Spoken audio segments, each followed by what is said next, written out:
welcome back to another episode of the Fluency Matters podcast. I'm Kristy Placido, your host, and I'm here with the Fluency Matters Conference Coordinator, Michelle Kint, and she and I are proud to welcome our special guest, Dr. Florencia Henshaw, and Florencia is going to be delivering our opening keynote address. So welcome, Florencia. It's nice to have you on today. Thank you, Kristy. Thank you, Michelle. And thank you so much for the invitation, not just to do this podcast, but to be the keynote at the conference. I'm truly honored. Thank you. Well, we are really excited. And I have to say, it's kind of selfish because I'm such a fan of yours. I'm sitting here with your book right now. So I'm kind of selfishly, just wanted to have you at our conference so I could fangirl over you a little bit more. So. I don't think we got a chance to fangirl over each other at ACTFL, so we will definitely fangirl over each other at Fluency Matters. I can't wait. I cannot wait. So tell us a little bit about yourself. I know everybody's going to want to listen to your podcast and read your book, so tell us a little bit about yourself. So I have a PhD in second language acquisition and teacher education, and that TE part is very important to me because the theory is great, but I always ask this: so what? Right? How do I use this in my classroom? Right? I was always interested in classroom research and what's happening in the classroom. So I've always been interested in that. I did some research on interaction, so classroom interaction, which I always think is truly fascinating and how much it helps for language development. I'm the author of Common Ground, the book that you just showed, co-author with Maris Hawkins, and even that partnership, the co-authorship, was very much on purpose, and that is because I wanted a co-author who was a K-12 teacher, and extra points if they had taught different age groups. And Maris had a lot of creative ideas too, and so it really worked out. And so far, we're both really happy with how successful the book has been and how well received it has been. Last year. See, I'm already losing track of time. 2021.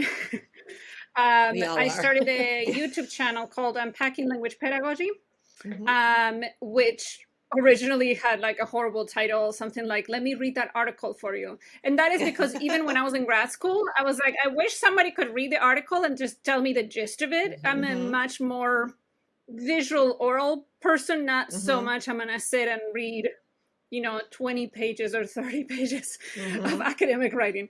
And so I always thought, what if you could just simplify and do like a video summary of articles? And so I gave it a shot, and again, it was very well received. And so I did that. The podcast version of it is sadly in need of some, TLC. Let's put it that way. I just got way too busy. You know how it is. You say yes to too many things, yes. And then you realize, okay, I got to compromise somewhere. And so the YouTube channel kept growing, but then I sort of paused the podcast, and maybe at some point I'll pick it back up. But it was essentially the same. Very similar. It's just in another format for people to have access to the content. And that's what I do. I teach Spanish at the University of Illinois, Urbana-Champaign. That is my full-time job. And I love teaching, and I love being creative. I love thinking of ideas. I love thinking of activity ideas. And especially, my students in the graduate course already know I'm like super picky about like, what information are we exchanging with each other, or am I learning, right? So I'm all about the content, and then the why, the purpose. What are others doing with this? Why are you asking me this? Why are you telling me this? I always want to make sure that learners see a purpose in what I'm asking them to do. I love that. And I've watched lots of your YouTube videos, and I feel like you have a gift for breaking things down into understandable chunks of information. And I think that's really helpful for teachers, because I don't think a lot of classroom teachers are spending time reading professional journals. I mean, I think we would like to, but we just don't always have time. So it's really nice to just have it broken down for us. And it's like, too long, didn't read. Okay, you're going to give us the summary. So I personally really appreciate that. Pretty much. Yeah. Pretty much. Yeah. And you know what? Some articles are just not easy. They're not easy to read. Even if you are doing a PhD, even if you have a PhD, it takes several times to read it, and then you have to inform yourself of the background. You know, a lot of people see the 10-minute videos and they think, oh, 10 minutes, you could do a bunch of them, but they don't realize, just like doing a podcast, they don't realize everything that is going on in preparation for it, and how many hours go into just one episode. And so, yeah, I thought that was the other thing. You know, it's not just the time it takes you to sit down and read the article, but the years it could take you to gain the background knowledge to be able to read the article and connect all the dots, and then be able to draw conclusions for your class. I mean, that is a lot, you know, that sometimes people don't realize. I absolutely respect. I don't have time to read articles either sometimes. I mean, that happens. Yeah. I personally like that you mentioned that the teacher educator piece is really important. Teacher education piece is really important to you, because that's really what our conference is all about, is helping teachers take that next step, that plunge into trying something different in their classroom. And we provide at the conference great coaching and wonderful trainers that really break it down for people, give them steps to process some of the techniques that we want to use, and give them a chance to practice. So I'm really excited that that's a passion of yours as well, Florencia. And I think it's important also to dispel the myth that teachers just want you to give them the activity to go to tomorrow. You know, I think that is a big myth. There's so many teachers, if not most or all of them, that want to know the why. They want to understand things because they want to feel confident doing that activity that you told them is so great, you know? So I think that sometimes it's a misunderstanding that, you know, college people care about the research and teachers don't, you know, those dichotomies, which is part of the talk I'm going to give, just those dichotomies that it's, you know, no, there's a lot more nuance there that I think that sometimes when we just do the this or that game, it's not fair. It's not fair to either side, right? It's same with saying that college people just care about research and not the teaching, right? Like, it's just that is just not fair, you know, to be making those, to put in, to be picking teams, or to do this or that, or you have to choose one side, or you only care about one thing. Right. You know, we have to be a little bit more nuanced. Yes, I like to simplify things, but nuance sometimes is very necessary. Yeah. And I think, you know, a lot of times teachers are asked to justify why they're doing what they're doing. And I think especially, even though we talk about proficiency all the time, and, you know, sometimes we feel like we're surrounded by people who are talking about proficiency, but the reality is, for a lot of classroom teachers, they might be in a department where not everybody has been enlightened to the news. And so if you know how to explain the why of what you're trying to do, you're more likely going to get your message across to the people that need to hear it. 100%. And being informed, sometimes it's not just, there is definitely, you know, in some programs, perhaps the training was not as extensive, or perhaps they did a little bit of everything, and so they didn't get to, you know, delve more deeper into one particular side of it. But sometimes you may encounter colleagues who have a lot of training, but they have been following a different train of thought, because there's not a single theory of second language acquisition. And so you need to be informed to understand where they are coming from and where you are coming from, and find that common ground. Because sometimes there is a lot of common ground, but it feels like we're too quick to categorize people, to label people, and then we're not engaging in conversations or in dialogues, right? Everybody just feels like they need to defend their side. And there should be more conversations, and safe conversations. You know, Michelle, you were talking about trying new things. You have to try them without that fear of people judging you, or of people doubting you, or of people, you know, being skeptical about what you're saying.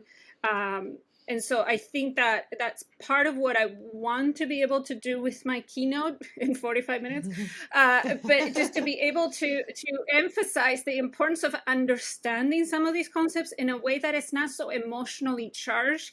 Because if we get, to and like, no, I'm going to defend input, I'm going to defend output, then we become afraid. We're like, oh my God, I'm going to do an output activity. Are they going to judge me? Right. And it shouldn't be that way, right? It should be about trying and understanding why you're doing what you're doing at different stages, So I very much believe that when you are informed, not just of one side, not just of one thing, right? But just to have a more balanced approach, then you feel more confident. You feel more confident engaging with a colleague who may not know. You feel more confident engaging with a colleague who claims to know everything. It's just, the confidence, I think, goes a long way, and the information is important. And I think another thing that teachers always have to keep in mind, we don't always do everything purely because this is going to help students acquire language. We have to consider things like social emotional learning. And, so sometimes we might choose to set up an activity in a certain way because it's going to work well for that particular group of students. And there's so many factors that go into what we do every single day. It's not always going to be pure according to a certain methodology. It's just, in reality, that can't really happen. So I think it's important to just explore what we do, why we do it, why we make the decisions that we do, and talk to each other about that. 100%. One of the questions besides what information are we conveying, and then what will others do with information? Another question that I started adding in my presentations is it an achievable and enjoyable challenge, right? So you have to find that right spot for your learners in terms of the level, but you have to know your learners and what they enjoy to do. My students don't like the whole go around the room and ask things and collect names. They dread those activities. So why am I doing it? Just because somebody tells me that is great for input or for output or for whatever? I'm not, because the students are not enjoying it. And so you have to know your students and what kinds of things that are going to be good for them. I'm horrible at telling stories. I'm going to be honest with you. So I couldn't do a whole storytelling. The students would end up probably laughing at me more than anything.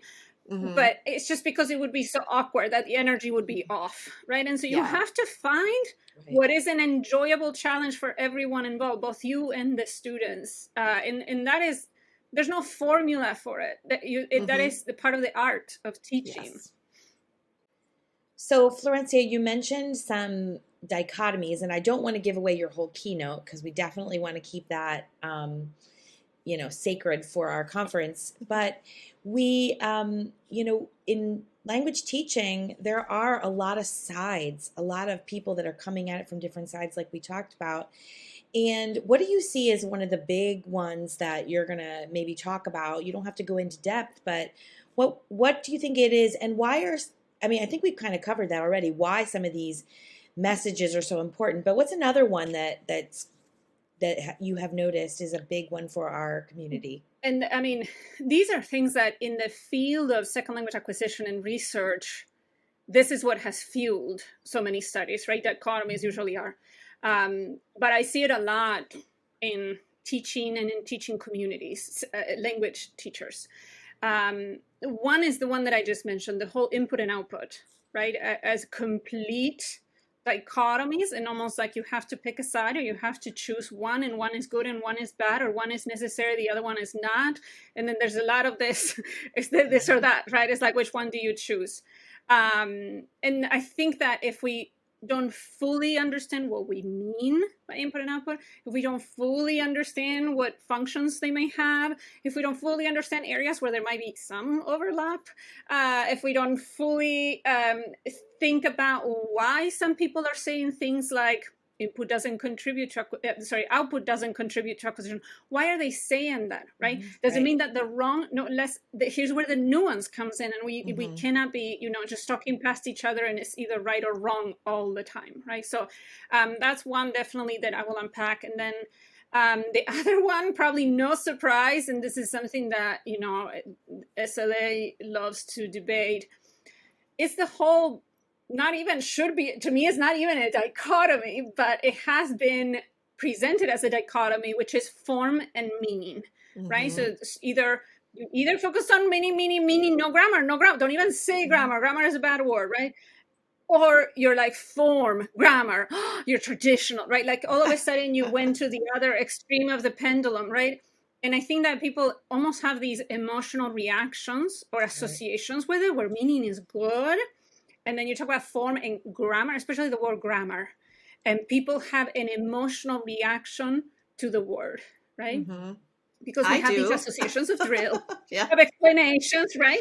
It happens. It happens even to colleagues with PhDs in SLA that still hear the word grammar, and it's like a fire, five alarm fires. Like, no, like, let's not have that emotional reaction before we engage in fully understanding what people are saying and what exactly are we talking about when we talk about form and meaning, and why I don't think there's a dichotomy, right? Because they both go together. We want them to go together. So sometimes it's just unfortunate that it feels like you have to choose that side of the focus on form, focus on meaning, right? Like you gotta pick a camp. And it's a lot more nuanced than that. Right. I like that word nuance. I was going to bring that back because it truly is nuanced. You might do something that is output focused, but it might provide more input in the long run. Oh, when and you get an answer. Yes, all the output activities I do, output is someone else's input, and they have to do something with it. So whatever a student is saying, someone else needs to understand it and do something with it. So it doesn't become just an output for the sake of language practice, as in they were able to write this, great, and you toss it, as much as you can keep circling back, right, and sort of communication, one and the other, I feel like that word practice is another word that kind of can be a little trigger. Like I felt a little like practice. Yeah, well, actually, my keynote for ICTFL, which is the Illinois Council on the Teacher of Foreign Languages, that was one of them. I mean, I went through some of the words that just people have this reaction to. And practice, grammar, sometimes even feedback, because people think of feedback as correcting errors, right? It's just, some people have these immediate associations with certain words.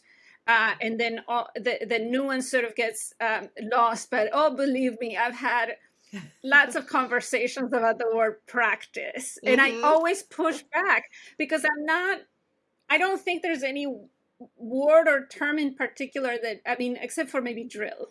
I can't think of any positive association.